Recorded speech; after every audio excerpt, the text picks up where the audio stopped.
get ready for this mega review.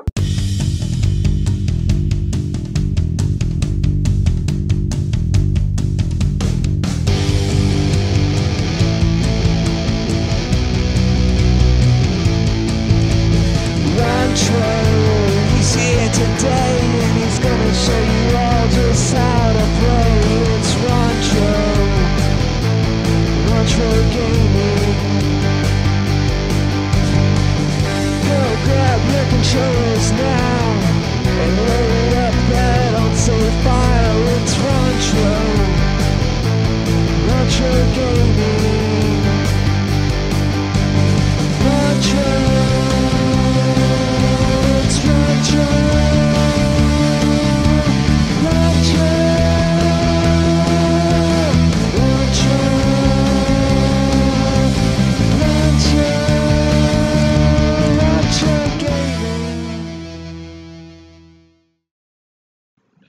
Welcome back to another episode of the Class of Retro. I am your host, Rontro, and today I'll be reviewing one of my favorite games, and it was the first game I ever owned for the Super Nintendo, Mega Man X.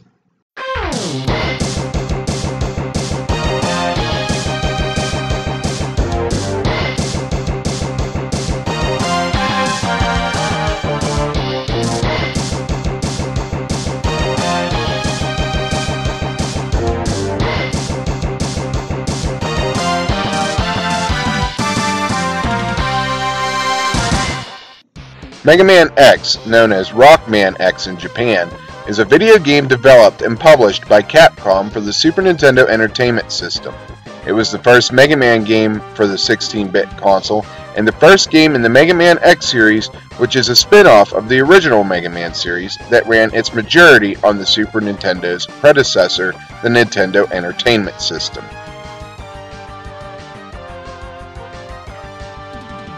Mega Man X takes place in an unspecified time during the 22nd century and approximately 100 years after the original Mega Man series. A human archaeologist named Dr. Kane discovers the ruins of a robotics research facility that had once been operated by the legendary robot designer Dr. Thomas Light. Among the ruins, Kane finds a large capsule which contains a highly advanced robot with human-level intelligence and emotions and even free will, the likes of which the world has never seen before. Light had wished to instill within his creation reasonable sanity, good nature, and an understanding of the more controversial aspects of human morality. The robot was buried while running a 30-year diagnostic program to ensure these features. Kane spends the next several months studying the robot, who is named Mega Man X, or simply X. Kane decides to duplicate X and, within several months, completes the first replicate android, or Reploid, a robot who can think, feel, learn, and grow exactly like a human. Within the year, the design is standardized and Reploids are mass-produced. However, with the free will given to a Reploid comes the possibility of criminal activity. These rogue Reploids are branded as Mavericks by law-abiding citizens. As the public outcry against a few Maverick incidents become too great to deny, the government steps in and, under the advice of Dr. Kane, forms an elite military police organization called the Maverick Hunters. The Hunters are to capture or disable any Reploids that pose a threat to humans, provide damage control at Maverick uprisings, help with disaster recovery, and perform other tasks as needed. To lead this group, Kane designs a very advanced Reploid thought to be immune to whatever defect causes Mavericks. This robot, named Sigma, heads the Hunters for some time before ultimately becoming a Maverick himself, alongside the vast majority of the other Hunters. Sigma seizes control of a small island, driving out all human occupants, claiming that humans are inferior and that they are limiting the growth and potential of Reploids. He calls for his followers to begin a massive extinction effort. X, guilt-ridden at having helped design such a dangerous race, joins forces with the only other remaining hunter, Zero, in order to stop Sigma at any cost. Hey X, if you ever got divorced, what would they call your wife? Is this going to be another one of your corny jokes? You give up? I'm Mega X. Hey Doctor, what do you call a cross-eyed Santa Claus? I haven't the foggiest, X. Dr. Light? Touche, X. Touche. The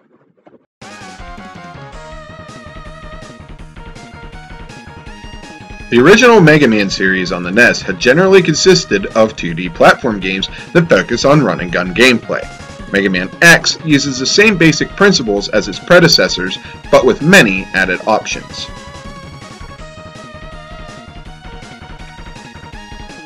The player takes control of Mega Man X, and after completing the intro stage is presented with a stage selection screen featuring the 8 boss characters.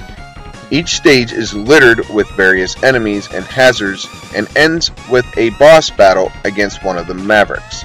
Completing a stage rewards the player with the Mavericks weapon. The player may attempt these 8 levels in any order they wish, using weapons gained in other levels to overcome challenges in the others.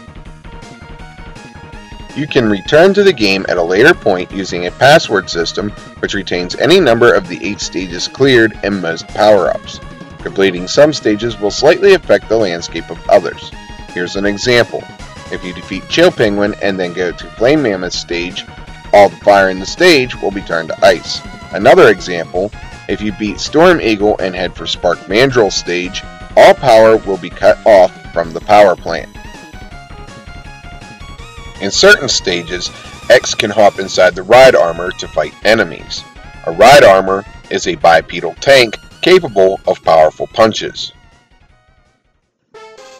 X's abilities are similar to those in previous Mega Man games, such as running, jumping, and a chargeable arm cannon known as the X-Buster. However, Mega Man X introduces a number of new elements not seen in the original Mega Man titles. One of the main improved features is the ability to scale, slide down, or jump off nearly any wall.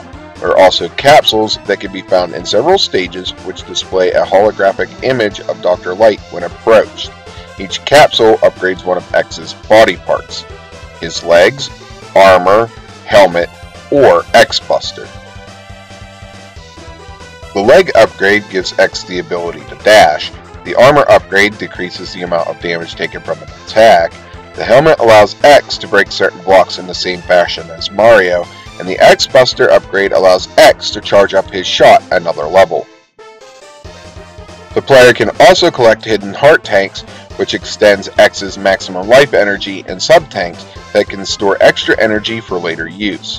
When certain conditions are met, there is a secret capsule that will be unlocked that will give X the ability to perform the famous Hadoken, an attack used by Ryu and Ken from the Street Fighter series, also published by Capcom.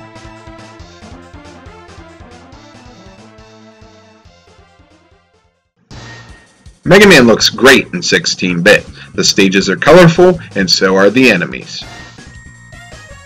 The scrolling backgrounds are great to look at as they are just as colorful and detailed as the rest of the game. The sprites look great, and all their animations are very well done. This game has some of the best sprite work that the SNES has seen up to this point, from the enemies, to the bosses, to Mega Man himself.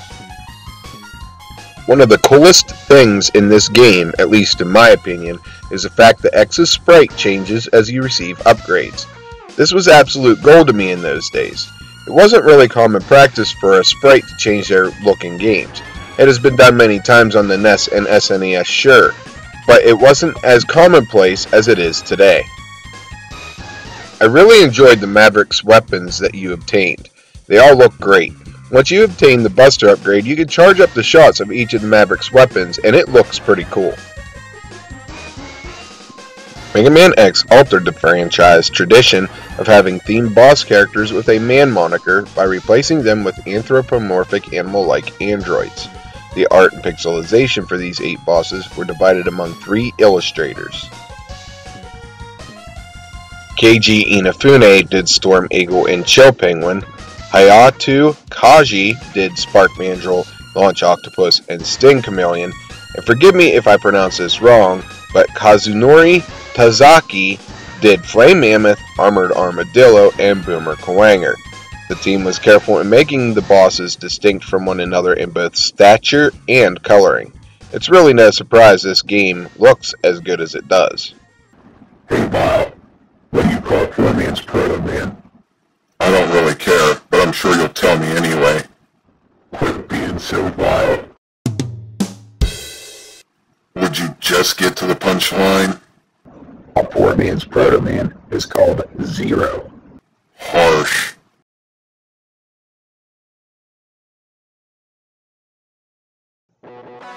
This game had 5 different composers. I'm not going to name them all off because we already know my pronunciation of Japanese names isn't all that great. However, they did an incredible job. The main composer was Setsu Yamamoto. There isn't one theme in the game that you're not going to like. Just take a listen to some of this amazing music.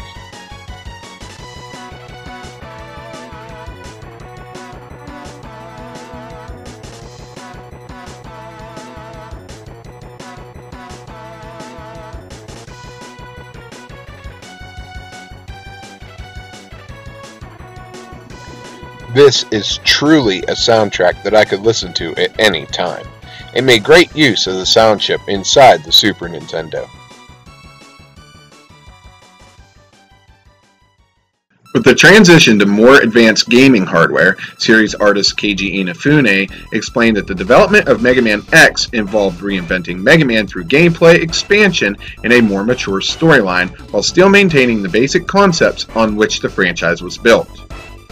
Mega Man X was developed by a team at Capcom which had worked on the long-running Mega Man series for the NES.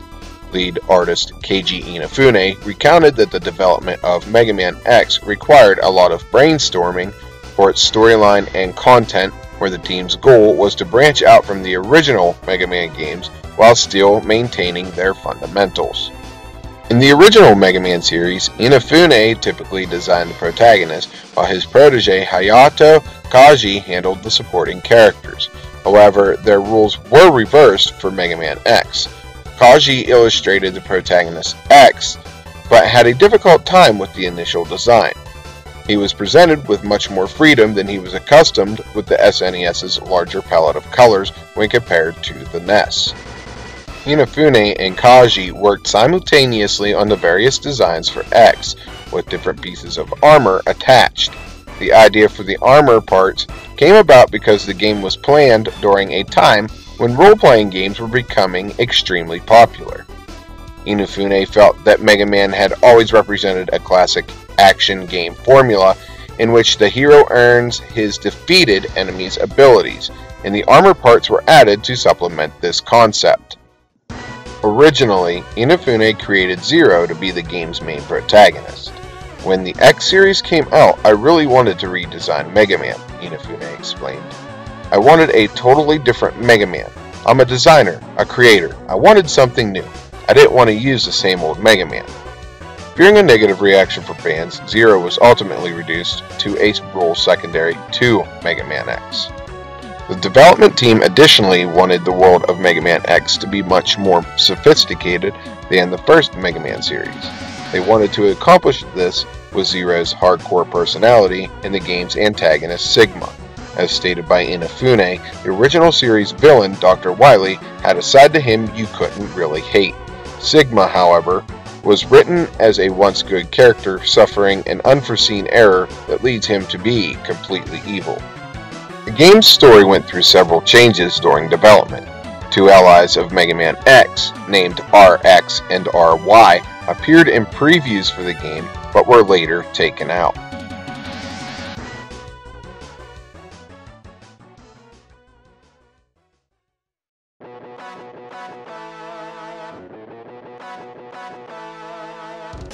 Mega Man X has been widely acclaimed by critics since its release. Gaming magazines in the US and Europe consistently lauded the game's visuals, audio, control, and overall gameplay. This game didn't go without its criticism though. It was criticized for its low difficulty and its short levels, as well as its overall theme remaining the same as the NES and Game Boy versions of Mega Man. Mega Man X ranked number 58 in Nintendo Power's 100 Best Nintendo Games of All Time in its 100th issue in September of 1997. Number 103 in the publication's top 200 games list for its 200th issue, which was released in February 2006, and the 11th best SNES game of all time in its August 2008 issue. Other publications scored the game much higher, one example being IGN, who scored it the 12th best 100 SNES games list in 2011. Another thing I feel needs to be mentioned is that when this game first came out, its title initially came with some confusion. Gaming media reported that many gamers mistook the X in Mega Man X for the Roman numeral 10. I'm not gonna lie, I was one of those gamers that thought it did stand for 10 and wondered for the longest time what happened to 7, 8, and 9. It wasn't until X2 that I realized it was the start of a whole new series. This game was a masterpiece and loved by so many. It's really no surprise it's seen multiple releases. These releases being on the IBM PC, another separate PC release in Japan, Majesco republished the SNES version, and Nintendo itself republished Mega Man X in Japan on its Nintendo Power cartridge service. It also seen release in a collection alongside X2 through 6 and Mega Man Battle and Chase for the Nintendo GameCube and PS2.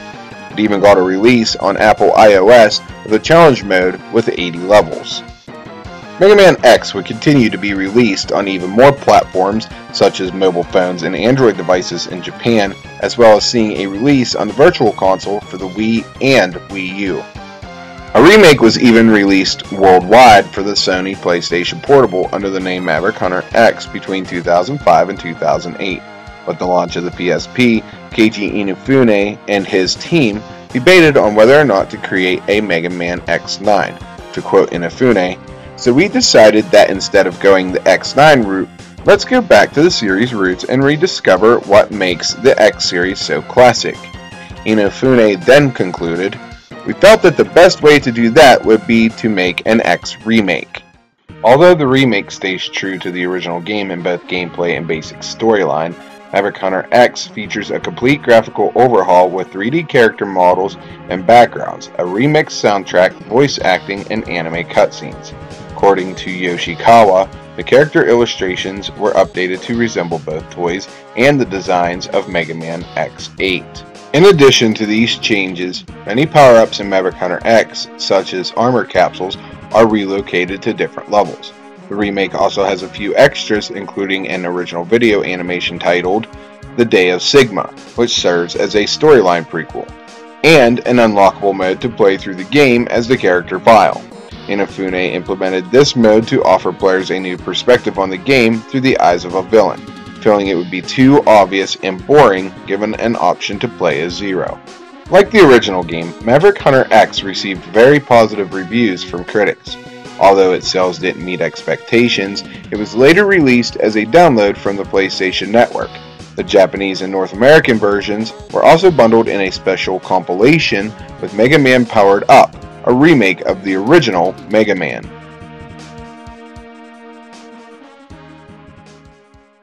Overall, Mega Man X really is a masterpiece, and it easily gets a 10 out of 10. It's classic Mega Man gameplay on an upgraded console that has aged incredibly well and should give you hours of fun and enjoyment. If you want to pick this game up, it goes for a pretty reasonable price compared to most physical SNES games. You can pick up the cartridge for around $35. If that is a bit pricey for you, then you can pick it up for the fraction of the price on the Wii and Wii U's Virtual Console or the PlayStation Network.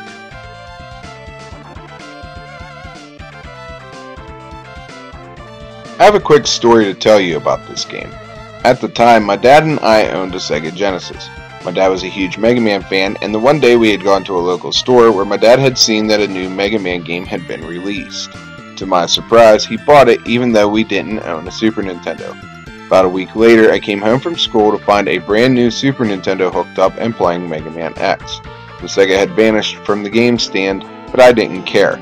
We were getting the chance to play a new Mega Man game on a new Nintendo console. What more could I ask for? That does it for this review. If you enjoyed watching this, please make sure to hit that like and subscribe button if you haven't already done so. If you have any fond memories of Mega Man X you'd like to share, please leave it in the comment section below along with any questions, comments, suggestions, or requests. Also, make sure you share this with your family and friends. Be sure to check out all the links in the description below for more content on my partner, Retromageddon's channel, and our combined channel, R&R Gaming. Until next time, my friends, game on!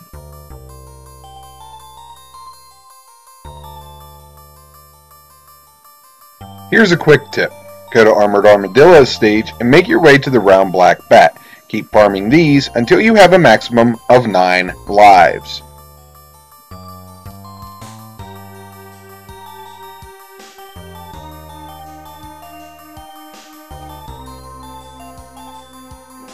Please, click one of these videos. I'm tired of hearing him whining that no one watches. Seriously, stop his infernal whining. Click a video.